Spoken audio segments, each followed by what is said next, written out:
வணக்கம், இது உங்கள் தமிழ் சைனிக். இந்த வீடியோவில் வந்து பார்த்தீங்கன்னாக்கா 3 முக்கியமான விஷயத்தை பற்றி பார்க்க போகிறோம். ஸோ இது வந்து ஃபேமிலி பென்ஷனருக்கு வந்து இந்த வீடியோ வந்து ரொம்ப இம்பார்ட்டண்ட்டான வீடியோ. இதுக்கப்புறம் வந்து ஃபேமிலி பென்ஷன் வாங்க போகிறவங்களுக்கும் சரி, இப்போ வாங்கிட்டு இருக்கிறவங்களுக்கும் சரி. ஸோ ஃபஸ்ட் பாயிண்ட் என்னென்னு பார்த்தீங்கன்னாக்கா, ஜனவரி மாதத்தோட பென்ஷன் வந்து கிரெடிட் ஆகிடுச்சு. இதுக்கு முன்னாடி வந்து 22ஆம் தேதி வந்து பார்த்தீங்கன்னாக்கா ஸ்பர்ஸ் மூலிமா வந்து மெசேஜ் ஜென்ரேட் ஆச்சு. 31ஆம் தேதி வந்து பென்ஷன் கிரெடிட் ஆகும்னு சொல்லிட்டு. ஸோ அந்த அமௌண்ட் வந்து இன்றைக்கி காலையில் 10 மணிக்கு வந்து கிரெடிட் ஆகிடுச்சு. யாருக்கெல்லாம் கிரெடிட் ஆகலையோ, அதாவது லைஃப் சர்டிஃபிகேட் கொடுக்காம கிரெடிட் ஆகலையோ, நீங்கள் வந்து பார்த்தீங்கன்னாக்கா ஒரு டைமு பிசிடிஎல் கால் பண்ணிவிட்டு உங்களோட லைஃப் சர்டிஃபிகேட் என்ன ப்ராப்ளத்தினால நீங்கள் வந்து அப்டேட் பண்ண முடியல அப்படின்னு சொல்லிட்டு அந்த ரீசனை சொல்லி நீங்கள் வந்து ஒரு கம்ப்ளைண்ட் மாதிரி ரிஜிஸ்டர் பண்ணிக்கோங்க.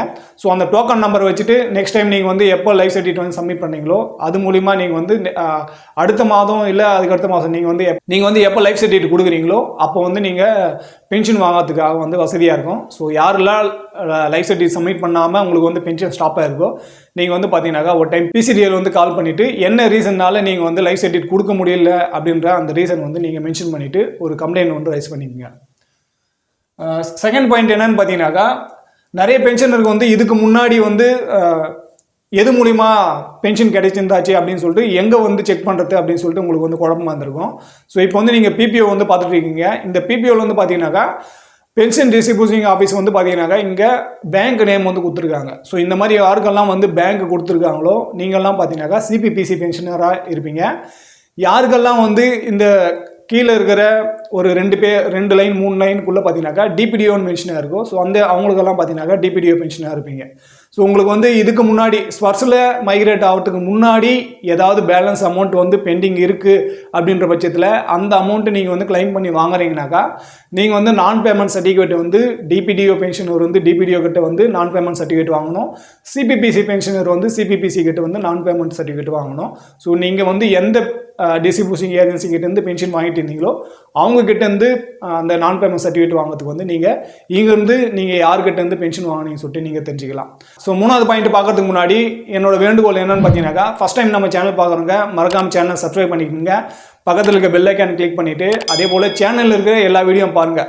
ஏன்னா நிறைய வீடியோ வந்து நம்ம சேனல் ஸ்டார்ட் பண்ணும்போது நிறைய எஃபெக்ட் போட்டு அந்த டைமில் பென்ஷன் கேல்குலேஷன் சரி, இல்லை என்ஹான்ஸ் ரேட் ஃபேமிலி பென்ஷன் சரி, இல்லை டிசபிலிட்டி பென்ஷன் சரி, இல்லை unmarried doctor, widow doctor, divorce டாக்டருக்கு வந்து எப்படி பென்ஷன் வாங்கலாம் அப்படின்னு சொல்லிட்டு டீட்டெயில்டான வீடியோ வந்து நிறைய வந்து போட்டிருக்கோம். ஸோ அந்த வீடியோலாம் பார்த்துட்டு அப்படியும் உங்களுக்கு புரியாத பட்சத்தில் கீழே இருக்கிற நம்பருக்கு வந்து நீங்கள் கால் பண்ணுவாங்க. ஸோ எனக்கு தெரிஞ்ச அளவுக்கு நான் கிளாரிஃபை பண்ணுறதுக்காக ட்ரை பண்ணுறேன்.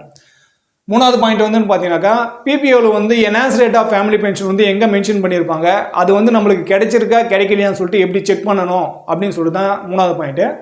ஸோ இப்போ நீங்கள் பார்த்துட்டு இருக்க இந்த பிபிஓவில் வந்து பார்த்தீங்கன்னாக்கா இதில் வந்து ஆல்ரெடி அவங்க மென்ஷன் பண்ணியிருக்காங்க இந்த டேட்லேருந்து இந்த டேட் வரைக்கும் பார்த்தீங்கன்னாக்கா என்ஹான்ஸ் ரேட் வந்து கிடைக்கும்.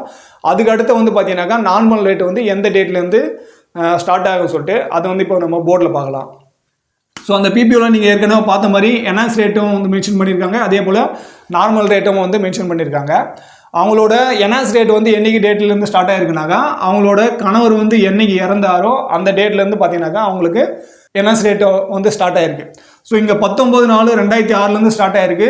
அதோட 7 வருஷம் கவுண்டிங் வந்து பார்த்தீங்கன்னாக்கா 18/4/2013 வந்து அது முடியுது. ஸோ அந்த 7 வருஷத்துக்கான அந்த தொகை, அதாவது என்ஹான்ஸ் ரேட்டில் வந்து ஃபுல் பென்ஷன் வந்து அவங்களுக்கு பென்ஷனை வந்து கிடைச்சிருக்கு. ஸோ இந்த 18ஆம் தேதி இப்போ இங்கே முடியும் போது பார்த்தீங்கன்னாக்கா அடுத்து இந்த normal rate of family pension வந்து பார்த்தீங்கன்னாக்கா 19ஆம் தேதி வந்து ஸ்டார்ட் ஆகிருக்கு. 18ஆம் தேதி முடிஞ்சது, 19ஆம் தேதி ஸ்டார்ட் ஆகிட்டு அவங்க வந்து டில் எது வரைக்கும் அவங்க வந்து விடோவாக இருக்காங்களோ அது வரைக்கும் வந்து அவங்களுக்கு கிடைக்கும். விடோவாக இருக்குன்ற பட்சத்தில் எப்படின்னு பார்த்தீங்கன்னாக்கா இந்த விடோ விட்டுன்னு அவங்க வந்து மறு திருமணம் பண்ணிக்கிறாங்க, அதாவது சைல்ட்லெஸ் விடோ இருந்து நீங்கள் மறு திருமணம் பண்ணுறீங்கனாக்கா உங்களுக்கு வந்து பென்ஷன் கிடைக்கும். உங்களுக்கு வந்து குழந்தை இருக்குது ஆனால் நீங்கள் வந்து மறு திருமணம் பண்ணிக்கிறீங்க அப்படின்ற பட்சத்தில் அங்கே வந்து பென்ஷன் ஸ்டாப் ஆகிறதுக்கான வாய்ப்பு வந்து இருக்குது. சைல்ட்லெஸ் விடோவுக்கும் வந்து பென்ஷன் வாங்கலாம். அதை பற்றின நம்ம வந்து ஒரு கேஸ் வந்து நம்ம மூலிமா கொஞ்சம் வேலை பண்ணி அவங்க வந்து இப்போ பென்ஷன் வாங்கிட்டு இருக்காங்க. ஸோ அதோட எப்படி வந்து ரெஃபரன்ஸ் எல்லாம் அவங்க வந்து கொடுத்தாங்க, எப்படி வந்து அவங்களுக்கு ரிட்டர்ன் வந்து பிசிடிஏ வந்து ரிப்ளை கொடுத்துருக்காங்கன்னு சொல்லிட்டு அந்த வீடியோ வந்து நம்ம ஆல்ரெடி கவர் பண்ணியிருக்கோம். ஸோ யாரெல்லாம் சைல்ட்லெஸ் விடோ வந்து நீங்கள் பென்ஷன் வாங்காமல் இருக்கீங்களோ, உங்களுக்கு வந்து பென்ஷன் கிடைக்காம இருந்துச்சுனாக்கா அந்த வீடியோ பார்த்துட்டு நீங்கள் அதுக்கு தகுந்தாப்பில் வேலை பண்ணி உங்களோட பென்ஷன் வந்து வாங்கிக்கலாம். இது வந்து சைல்ட்லெஸ் விடோ, யார் வந்து திருமணமாகி கணவர் வந்து சர்வீஸில் இருக்கும்போது இறந்துட்டாரு, அவங்களுக்கு வந்து பென்ஷன் கிடைக்கல, ஆனால் 2 பேருக்கும் வந்து குழந்தை இல்லை அப்படின்ற பட்சத்தில் இருக்கிற விதவைக்கு மட்டும் அந்த சைல்ட்லெஸ் விடோ பென்ஷன் வந்து கிடைக்கும். இந்த 67 வயசு, அதாவது இந்த என்ஹான்ஸ் ரேட் வந்து எப்படி கிடைக்கும்னு ஃபர்ஸ்ட் நம்ம இதுக்கு முன்னாடி வீடியோவில் சொன்னோம். 67 வயசு இல்லை 7 வருஷம், அதோட லெட்டர் வந்து இப்போ நீங்கள் ஸ்க்ரீன்ஷாட்டில் பார்த்துட்டு இருக்கீங்க. ஸோ ஒரு பென்ஷனரோட வயசு வந்து 67 வயசு முடியும் வரைக்கும், அப்படி இல்லைனா அவர் இறந்து 7 வருஷம் வரைக்கும். ஸோ இப்போ இப்போ நீங்கள் இதுக்கு முன்னாடி பார்த்த லெட்டருக்கும் இதுலேயும் பார்த்தீங்கன்னாக்கா 7 வருஷம் வந்து இங்கே கம்ப்ளீட் ஆயிடுச்சு. ஸோ 7 வருஷம் வரைக்கும் அவங்களுக்கு வந்து கொடுத்தாச்சு. ஏன்னா இவர் இறக்கும்போது இவரோட வயசு வந்து 67 வயசுக்கு முன்னாடி இருந்திருக்கும். ஸோ அதனால் இவங்களுக்கு வந்து 7 வருஷம் வரைக்கும் கிடச்சிருந்தாச்சு.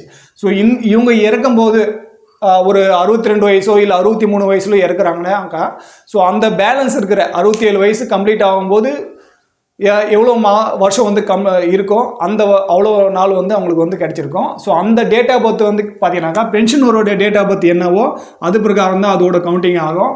இங்கே வந்து ஃபேமிலி பென்ஷனரோட டேட் ஆஃப் பர்த் வந்து கவுண்டிங் ஆகாது. பென்ஷனரோட டேட் ஆஃப் பர்த், பென்ஷனரோட டெத்து, இது 2 தான் வந்து கவுண்டிங் ஆகும். இப்போ நிறைய பேர் வந்து எங்கிட்ட கேட்கறதுனாக்கா என்ஹான்ஸ் ரேட்டில் வந்து கொடுக்கும்போது யாரோட டேட் ஆஃப் பர்த் வந்து எடுப்பாங்கன்னு சொல்லிட்டு, இது முழுக்க யார் வந்து சர்வீஸ் பண்ணிவிட்டு யார் வந்து ஃபஸ்ட்டு பென்ஷனராக இருந்தாங்களோ அவங்களோட தான். இப்போ சர்வீஸில் இருக்கும்போதே இறந்துட்டு ஃபேமிலி பென்ஷன் ஸ்டார்ட் ஆகுதுனாலும் யார் வந்து சர்வீஸில் இருக்கும்போது இறந்தாரோ அவரோட டேட் ஆஃப் பர்த் இல்லை அவரோட இறந்த தேதி இல்லை அவரோட சர்வீஸ் இது வரைக்கும் கம்ப்ளீட் ஆகுதோ அது வரைக்கும். ஸோ அந்த மாதிரி தான் வந்து பென்ஷன் கேல்குலேட் ஆகும். ஃபேமிலி பென்ஷனோட ஸ்பௌஸோட டேட் ஆஃப் பர்த் வந்து இவங்க எந்த ரீசனுக்காகவும் எந்த காரணத்துக்காகவும் எடுக்க மாட்டாங்க. இன்கேஸ் அந்த 80 இயர்ஸ் அடிஷ்னல் பென்ஷன் வரும்போது வேணால் அவங்களோட டேட் ஆஃப் பர்த் வந்து மேபி எடுக்கலாம். ஸோ இந்த வீடியோவில் அவ்வளோதான். இந்த வீடியோ பற்றின வேறு எதனா கருத்து இருந்தாலும் இல்லை வேறு எதனா சந்தேகம் இருந்தாலும் கீழே கமெண்ட் செக்ஷன் வந்து நீங்கள் மென்ஷன் பண்ணுங்கள். அதே போல் ஃபஸ்ட் டைம் பார்க்குறவங்க சேனல் சப்ஸ்கிரைப் பண்ணிவிட்டு பக்கத்தில் இருக்க பெல் ஐக்கான் கிளிக் பண்ணிங்க. அதே போல் சேனலுக்கு எல்லா வீடியோ பார்த்துட்டு நீங்கள் வந்து கால் பண்ணி வாங்க. ஸோ அப்போ வந்து நான் எக்ஸ்பிளைன் பண்ணதுக்கு வந்து வசதியாக இருக்கும். ஸோ இந்த வீடியோ கடைசி வரைக்கும் பார்த்தது நன்றி. இதே போல் இன்னொரு வீடியோவில் மீண்டும் சந்திக்கலாம். நன்றி, வணக்கம்.